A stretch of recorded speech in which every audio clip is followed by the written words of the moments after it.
All right. I will call to order this meeting of the East Hampton Planning Board for Tuesday, February 7th, 2017. Is there anyone here to speak to anything that is not on the agenda?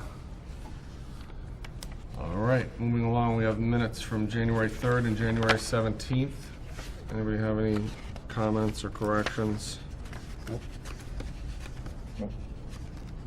I motion to approve the minutes from the 3rd and the 17th. I'll second that. All in favor? Aye. How do I So, abstain Chris, you were here. for the first one? Yeah, and we not should the do them as second? separate motions. Let's do January 3rd first. And motion to approve the minutes from January 3rd. I'll second that. All in favor? Aye. Aye. Abstain. Was not You'll present. abstain, all right. Was not Motion to at the approve meeting. the minutes from January 17th.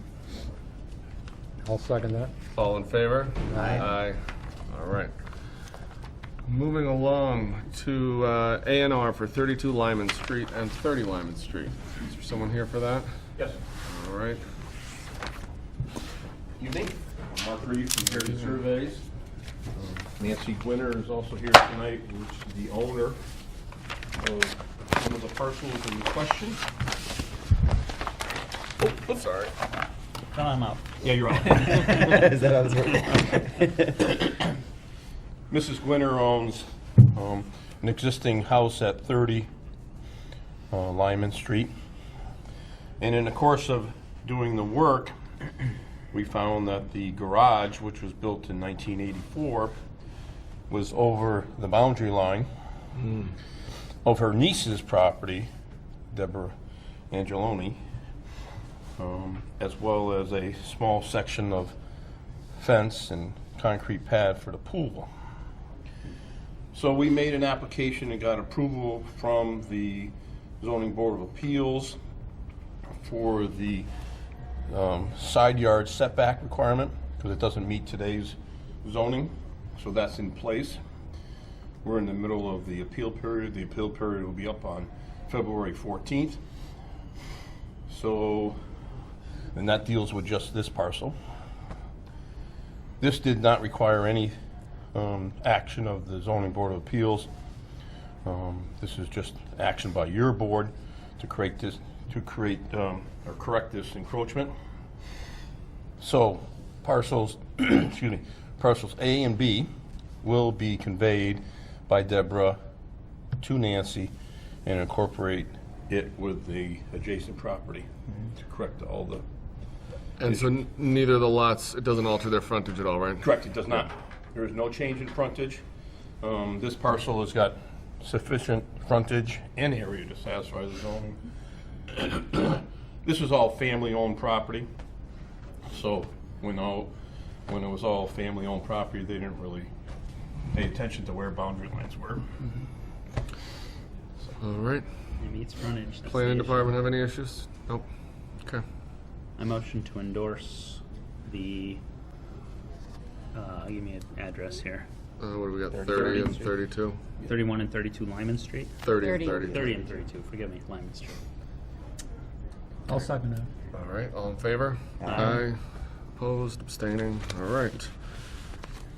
Remind me again, Jessica, how many am I signing here? So sign the Mylar, and then you might want copies for each property owner, so that's 2 for the applicants, right, for the new. Right. Yep, and then 1 for the planning department, 1 for city clerk, so that's, well, plus the 4 plus the Mylar.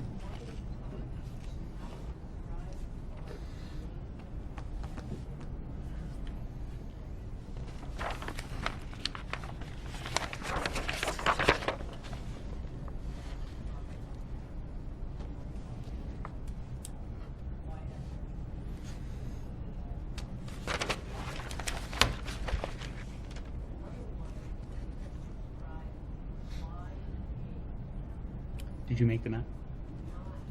What does this symbol mean? I've seen it on occasion. Oh, it's a telephone pole? That's a pole symbol? Yeah, telephone pole. Yes.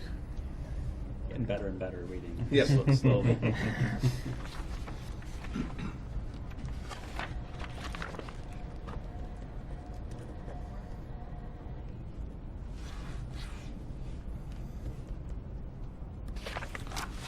All right. Right.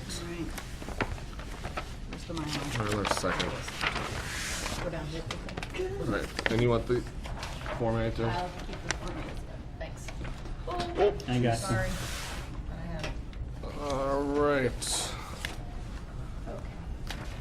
Moving right along. Wait a second.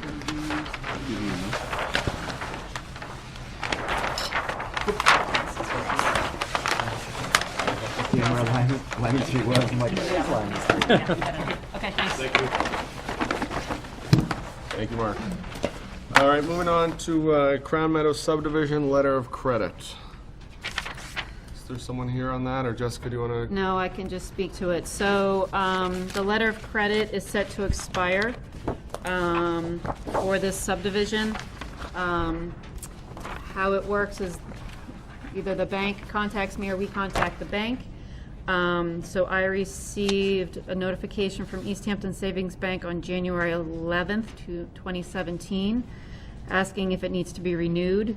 The planning board needs to make a decision and vote on whether to extend the letter of credit or to let it expire. And we need to make that decision today because the bank needs at least 30 days in order to reissue the letter of credit. The property owner was notified that this was going to be placed on the agenda tonight, and he has not responded at all. I did also notify the city engineer, and in your packet, you saw quite a lengthy packet of information with photographs and a memo regarding the substantive items that need to be fixed in order for it to be either the letter of credit released or for the road to be publicly accepted by the city. So he's looking at it from two different aspects. He's looking at it from a public road acceptance, which goes through the city council process. The planning board has the performance guarantee on the project, which is in the form of a letter of credit. So you need to make a vote and determination on whether we need to extend this letter of credit. So there's been no response to the punch list or the follow-up or anything like There's that? been no response from the Okay. property owner at all. I mean, I would say we can safely assume those things haven't been fixed and we give the letter of credit. I concur, I think it needs to be extended. Letter of agree. credit is for $30,000, just to put it in the minutes.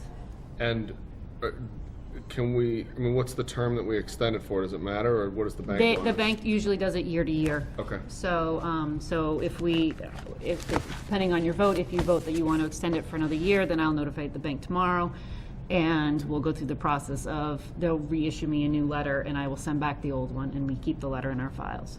Is there an eventual cutoff? I mean, if this keeps coming back every year, is there a point at which some other action can be taken? I mean, this is the guarantee that's on the subdivision. Typically, subdivisions don't take this long to build. So that's, it's the nature of this development, unfortunately.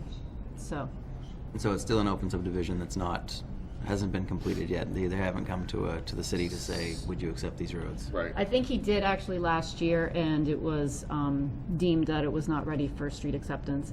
If you saw from the photographs that the city engineer put together, there's a lot of road issues, and essentially what developers will do is they'll put down the base course, but they're not going to put the top coat of the pavement down until they're done dragging their construction equipment over it. And so the base course has been exposed for almost 20 years at this point and has not been able to withstand. So, there's a lot of things that needs to be fixed, and he's going to probably need to redo the road in order for it to be publicly accepted. Right, and so does this 30,000 go to that, or what is the purpose of this 30,000? The 30,000 would go to what it, if he walked away from the subdivision Sure. and the city needed to do something, this is what would remain. And it used to be a lot more than that, and it has been reduced over time per the recommendation of the city engineer.